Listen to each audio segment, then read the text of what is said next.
Throughout a certain portion of history in the Western world, getting a divorce was almost impossible. Even the royals had issues on this front, with perhaps the most famous example being the plight of King Henry VIII, the man whose desire to get an annulment famously led to him starting an entirely new branch of Christianity, which was virtually identical to the old branch of Christianity, except that he was the ultimate authority instead of the Pope. However, starting around the 14th century in certain parts of Europe, an avenue for a woman to divorce a man was simply to claim that her husband couldn't consummate the marriage, or to put it more plainly, wasn't able to shampoo the Wookiee.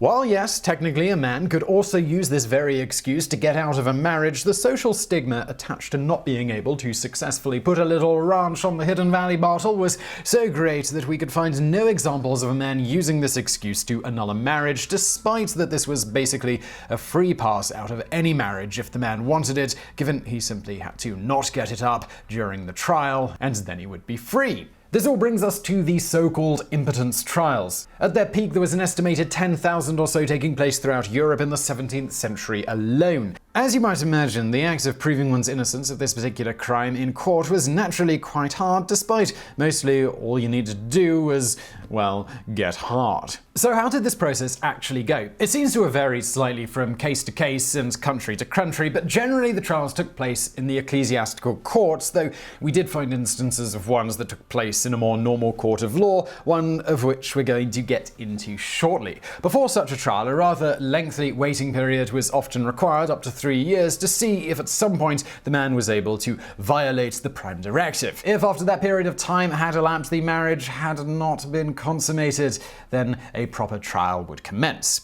During the trial, potential witnesses to any relevant acts in question, like servants and friends, would be questioned about any intimate details they knew about the couple. For example, consider the case of one Nicholas Cantilupe. His wife, Catherine Paynell, gave this account to her friend Thomas Huaah, who in turn was a witness at the trial. That she often tried to find the place of Nicholas's genitals with her hands when she lay in bed with Nicholas and he was asleep, and that she could not stroke nor find anything there, and that the place in which Nicholas's genitals ought to be is as flat as the hand of a man. What was going on with Nicholas's missing measuring stick isn't known, as the trial abruptly halted when Nick went into hiding. And yes, that is all history will ever remember of Nicholas Cantilupe. The woman could also potentially be subjected to numerous, sometimes rather invasive tests, particularly if the man seemed otherwise able to perform. The most important test for the ladies was the court trying to determine if the woman making the accusations was still a virgin. Various ways of testing this existed, but one of the most common was to insert a mirror into the woman. This test was hardly conclusive, and the woman might say that her husband had used his hands when he couldn't get hard. Thus, this further cast doubt on the veracity of the results of that examination. Not all just about being able to get it up, a man being able to impregnate the woman was also a key factor. Thus, other things women had to deal with during impotence trials included being grilled on their sexual proclivities, including how often they had sex, and critically, in what position. The latter was considered especially important because having sex in anything other than the missionary position was considered, if not a sin, at least uncouth, as that position was seen as the best way to get a woman pregnant. This should always, in the eyes of certain clergy, be the reason that people are having sex. Thus, if the man was only ever doing it in an abnormal position, then he was considered to be not doing his marital duties. Beyond that, if the man had issues finishing the deed when the couple did have sex, the woman could potentially use the man's inability as evidence against him. Now for the men. The tests men had to endure were equally as invasive and, from a social standpoint, potentially even more humiliating, as it was their inadequacy as a man that was being challenged, and it was being done in an extremely public way. Trial notes from these proceedings were obscenely popular with the masses. I mean, humans are going to human no matter what era it is. And exactly what happens from here seems to have varied a bit from trial to trial and region to region, but the first thing to be determined was if the man was physically capable of getting it up. One particularly amusing test, noted to have occurred frequently in Spain, involved alternately dunking Tiny Tim into hot and then cold water and seeing if he would stand up afterwards. In other cases, we found accounts of women who were, shall we say, experts on the male magic stick, and they would thoroughly examine it and give their accounts before the court. For example, in one such 1370 instance, we have this account of the results of 3 women's examination of one John Sanderson. His wife, T.D.L. Lamherd, had accused him of being impotent. She stated that the member of the said John is like an empty intestine of mottled skin and does not have any flesh in it, nor veins in the skin, and the middle of its front is totally black.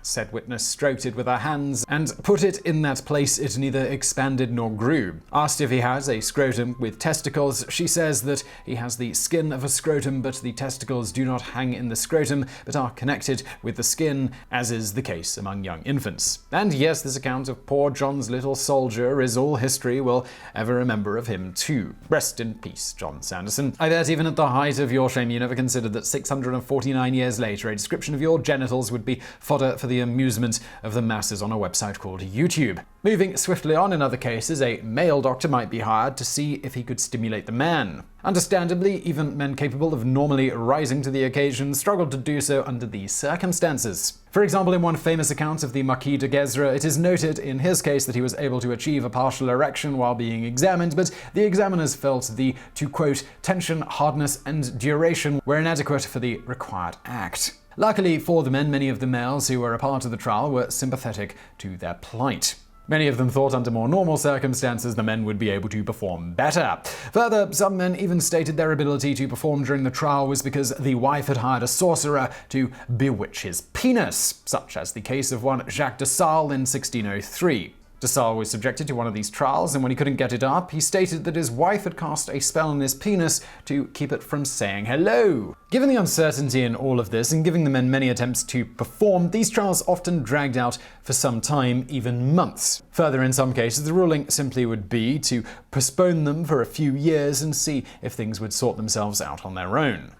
So this all brings us to what was generally the final and most definitive test, trial by Congress. And just so we know what we're all talking about here, this was doing it in front of an audience. To give an idea of how potentially humiliating this could be for the man, especially given the trial notes would soon be public fodder, that occurred in Reims in France, where it was noted, the experts waited around a fire. Many a time he did call out, "Come, come now," but it was always a false alarm. The wife laughed and told them, "Do not hurry so, for I know him well." The expert said after that, never had they laughed as much nor slept as little as on that night.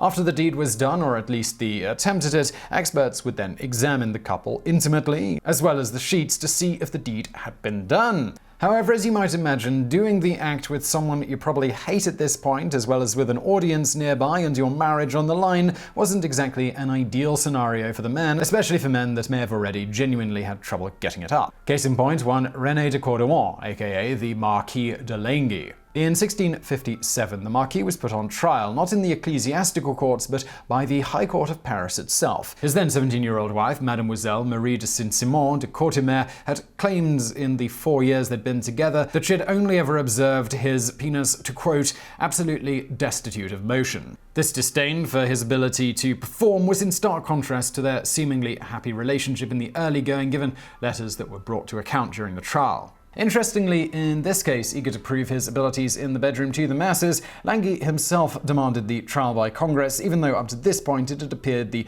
trial might go his way, as he had otherwise demonstrated the necessary abilities, and the lady herself was considered not to be a virgin by their examination. Unfortunately for Longhi, the pressure to perform was too much. After several hours of trying, he could not do the deed. It probably didn't help that a 15-person jury was hanging out nearby to observe the results. Thus, the marriage was dissolved and he was forced to pay the legal fees for both he and his ex. He also became the butt of jokes among the nobility and the masses, and he had to return his wife's dowry and was forbidden to ever marry again. Critical to his tale is that after the divorce, despite the court order against it, he went ahead and took another wife, Diana de Navals. This time he had no such issues, managing to father a whopping 7 kids with Diana. Once his virility was proved, he then appealed his former sentence successfully, and his marriage to Diana was officially confirmed. From this and similar accounts, it does appear that there were at least some men back then who were capable of performing, who were being charged as impotent or otherwise incapable of getting it going. To add insult to injury, as mentioned in the case of Longhi, should the man lose the case, not only was his inability to perform now known to the world, but he was also liable for the court and legal fees of both him and his former wife. On this note, upper-class women were far more likely to bring claims of impotence against their husbands, as they both had the means to hire a lawyer in the first place and pay if she lost, and also typically would have better prospects for finding a future husband who could perform. As an idea of how much more likely this was, it's noted in France that approximately 20% of all known instances of impotence trials were between members of the nobility, despite that these individuals represented only about 3% of the general populace. In the end, several famous cases where men supposedly proven to be impotent during a trial managed to father children after started to shift the tides against such trials proving anything. Eventually, other avenues of divorce opened up, which all saw impotence trials falling by the wayside by the 19th century. But let us not forget, for a brief moment in European history, men could be put on trial for not being able to perform. So I really hope you found that video interesting. If you did, please do give us a thumbs up below, and don't forget to subscribe. Brand new videos just like this every day of the week. Also, why not check out my podcast? It's called The BrainFood Show. There is a link in the description below. Also, if you just search BrainFood Show, BrainFood one word, in Apple Podcasts, no longer called iTunes, you will find it. And as always, thank you for watching.